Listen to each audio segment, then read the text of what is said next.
Hello students, class 10 science. हम source of energy chapter पढ़ रहे थे। हम नेक्स्ट टॉपिक डिस्कस करेंगे आज, that is conventional source of energy. Conventional sources of energy के कौन से सोर्स होते हैं? कन्वेंशनल सोर्सेज ऐसे सोर्सेज होते हैं जो हम दोबारा से रीयूज नहीं कर सकते। ठीक है, ऐसे सोर्स ऑफ एनर्जी जैसे कि हो गया कोल, पेट्रोलियम, इस तरह के जो सोर्स होंगे, इस तरह के सोर्स ऑफ एनर्जी को हम दोबारा से रीयूज नहीं कर सकते। ठीक है, इसीलिए इनको non renewable source of energy भी बोला जाता है। सो फर्स्ट है फॉसिल फ्यूल्स। फॉसिल फ्यूल्स आपको नाम से पता चल रहा होगा, जो डेड रिमेनिंग एनिमल्स हो गए, ठीक है, उनके जो डेड रिमेनिंग पार्ट्स हैं वो डीप बरीड हो जाते हैं, तो उनसे क्या बनता है? फॉसिल बनता है। जब हम उनको थाउजेंड्स ऑफ ईयर्स के बाद देखते हैं, ठीक है, तो वो किस में कन्वर्ट हो जाते हैं? फॉसिल्स में कन्वर्ट हो जाते हैं, उनके डेड रिमेनिंग। तो उनसे जो फ्यूल्स बनते हैं उनको बोला जाता है fossil fuels. So in ancient times would was the most common source of heat energy. पहले के टाइम में वुड जो है, मतलब लकड़ी, वो सबसे ज़्यादा most common source of heat energy होता था, क्योंकि हमें आग जलाने के लिए किसका यूज़ करते हैं? हम लकड़ियों का यूज़ करते थे पहले पुराने टाइम में। तो वो किसका सोर्स था? हीट एनर्जी का। ठीक है, the energy of flowing water and wind was also used for limited activities. अब बहता हुआ पानी है, उसका यूज़ करते हैं कुछ सोर्स ऑफ एनर्जी के फॉर्म में, ठीक है, या फिर विंड एनर्जी का भी हम क्या करते हैं? यूज़ करते हैं for different activities. Can energy made the industrial revolution possible? Increasing industrialization has led to better quality of life all over the world. वो कह रहा है कि जो इंडस्ट्रियल रेवोल्यूशन आया है, इंडस्ट्रियलाइजेशन की वजह से काफ़ी चीज़ों में क्या हुआ है? बेटरमेंट हुआ है। ठीक है, so it has also caused the global demand for energy to grow at tremendous rate. तो इसकी वजह से क्या हुआ कि ग्लोबली वर्ल्ड के अंदर एनर्जी की डिमांड जो है वो क्या हो गई है? इंक्रीज हो गई है और ग्रो करने लगी है एट ट्रिमेंडस रेट। ठीक है, काफ़ी ज़्यादा हाई रेट पे। ठीक है, the growing demand for energy was largely met by the fossil fuels and coal and petroleum. जो ये इनकी डिमांड जो है वो बढ़ती जा रही है, ठीक है, और उसको किससे हमने कॉप अप किया? फॉसिल फ्यूल्स की हेल्प से। ठीक है, जैसे हो गया कोल एंड पेट्रोलियम, तो ये किससे बनते हैं? फॉसिल से बनते हैं, तो इन्हें फॉसिल फ्यूल्स बोला जाता है। Our technologies were also developed using these energy resources, but these fuels were formed over millions of years ago and there are only limited reserves. So the fossil fuels are non-renewable source of energy. ये कह रहा है कि जो ये fossil fuels हैं ये बहुत ज़्यादा टाइम पीरियड लेते हैं बनने के लिए, क्योंकि इनको मिलियंस ऑफ ईयर्स चाहिए। उससे पहले अगर वो बरीड हुए हैं तो after millions of years they will become fossil fuels. ठीक है, और काफ़ी लिमिटेड रिजर्व्स हैं जो हमें फॉसिल फ्यूल्स प्रोवाइड करती हैं। तो फॉसिल फ्यूल्स जो है वो non renewable source of energy हैं, इनको हम दोबारा से रीयूज़ नहीं कर सकते, लाइक सोलर एनर्जी। ठीक है, so we need to conserve them, इसलिए हमें इनको बचा कर रखना चाहिए, हमें इनको वेस्ट नहीं करना चाहिए। If we were to continue consuming the source at such alarming rates we would soon run out of energy. कह रहा है कि अगर हम इन सोर्स ऑफ एनर्जीज को बहुत ज़्यादा क्वांटिटी में कंज्यूम करते रहेंगे, वेस्ट करते रहेंगे, तो ऐसा दिन आएगा कि हमें इनके लिए शॉर्टेज हो जाएगी। ठीक है, in order to avoid this alternate source of energy were explored. तो इससे बचने के लिए हमने काफ़ी डिफरेंट सोर्स ऑफ एनर्जी का यूज़ करना शुरू किया। But we continue to be largely dependent on fossil fuels for most of our energy requirements. लेकिन बहुत सारे रिक्वायरमेंट्स जो है हमारी वो फॉसिल फ्यूल से ही क्या है? डिपेंडेंट हैं, तो उन्हीं से हम पूरी करते हैं। Next, burning fossil fuels has the other disadvantages too. हम अगर फॉसिल फ्यूल्स को जलाते हैं तो उसके भी बहुत सारा डिसएडवांटेजेस हैं, हार्मफुल इफेक्ट्स हैं। We learn in class 9th about the air pollution caused by burning of coal और पेट्रोलियम प्रोडक्ट्स। तो हमने क्लास 9th में पढ़ा था कि जो एयर पोल्यूशन है वो किसकी वजह से होता है? कोल या फिर पेट्रोलियम प्रोडक्ट्स को आप जब बर्न करते हैं तो एयर को क्या करते हैं? पॉल्यूट करते हैं। तो इसलिए बर्निंग जो है इसका क्या है? एक डिसएडवांटेज है।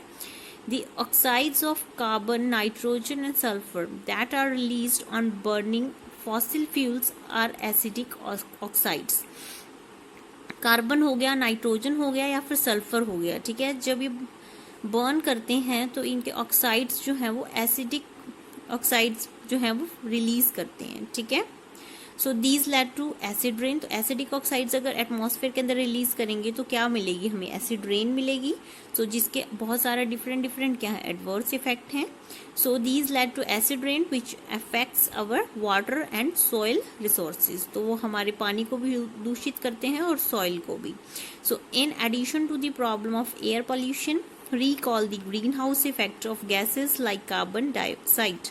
तो ग्रीन हाउस इफेक्ट भी इससे होगा, क्योंकि ग्रीन हाउस इफेक्ट के अंदर कौन सी गैस होती है, कार्बन डाइऑक्साइड, ठीक है। तो उसकी मात्रा बढ़ेगी तो उसकी वजह से जो है वो क्या होगा, एडवर्स इफेक्ट डालेगा।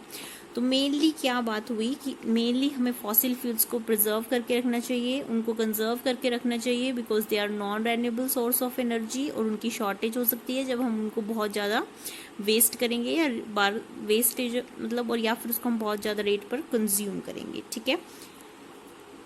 And second thing is this कि जब हम उसको बर्न करते हैं तो भी वो हमारे लिए हजार्ड्स है, ठीक है, डिसएडवांटेज है ये उसकी, क्योंकि इससे हमारी एयर जो है वो पोल्यूट होती है, वाटर भी हमारा पोल्यूट होगा और सॉइल रिसोर्सेज भी पोल्यूट होंगे, ठीक है।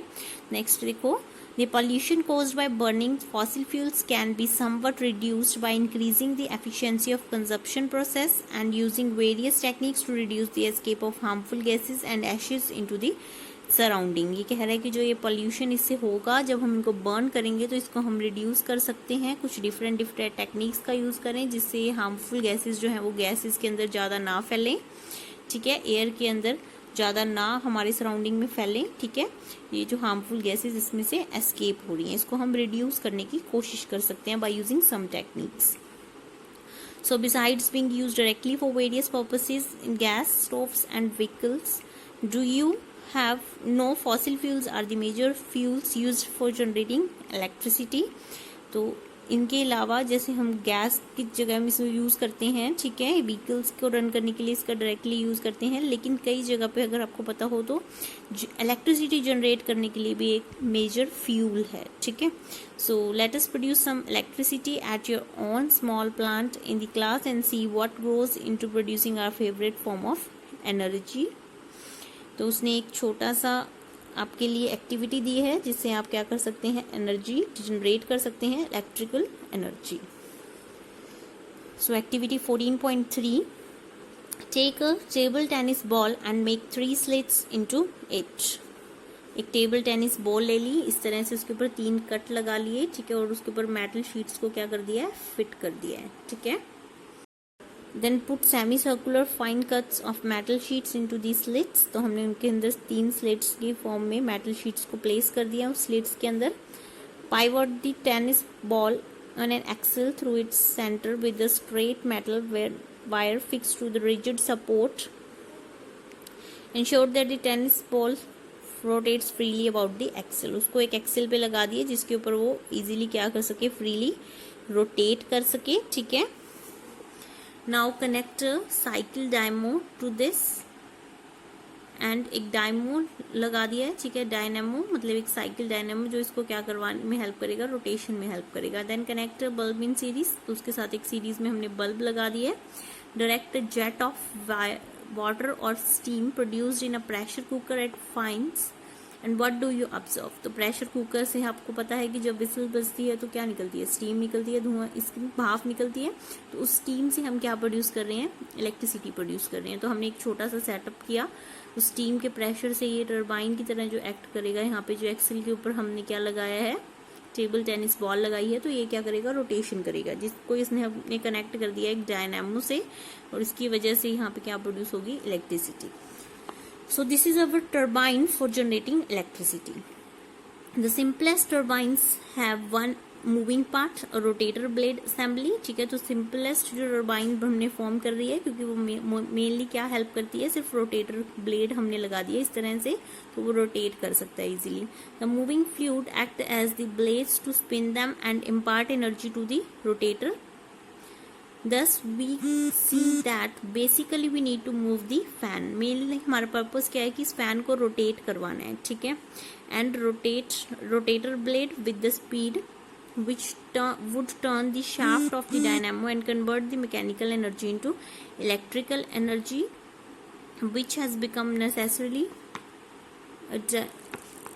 in today scenario. ठीक है, जो हमारे लिए एक नेसेसिटी बन चुकी है। तो हमारा जो मेन मोटिव है वो क्या है कि इसको रोटेट करवाएं। इसको रोटेट करवाएंगे तो वो मैकेनिकल एनर्जी जो है वो किस में कन्वर्ट होगी, इलेक्ट्रिकल एनर्जी में कन्वर्ट होगी। ठीक है, so the various ways in which this can be done depends upon the availability of resources. We will see how various source of energy can be harassing to run the turbine and generate electricity in the following section। तो हम different resources का क्या कर सकते हैं, use कर सकते हैं। ठीक है, टर्बाइंस को रन करवाने के लिए और इलेक्ट्रिसिटी को जनरेट करने के लिए। ठीक है, यहाँ पे एक छोटा सा सेटअप आपको दिखाया गया कि इस तरह से स्टीम से हमने क्या बनाया, इलेक्ट्रिसिटी फॉर्मेशन किया। ओके, तो इस टॉपिक को आप रीड करेंगे। Tomorrow we will discuss another topic. Thank you.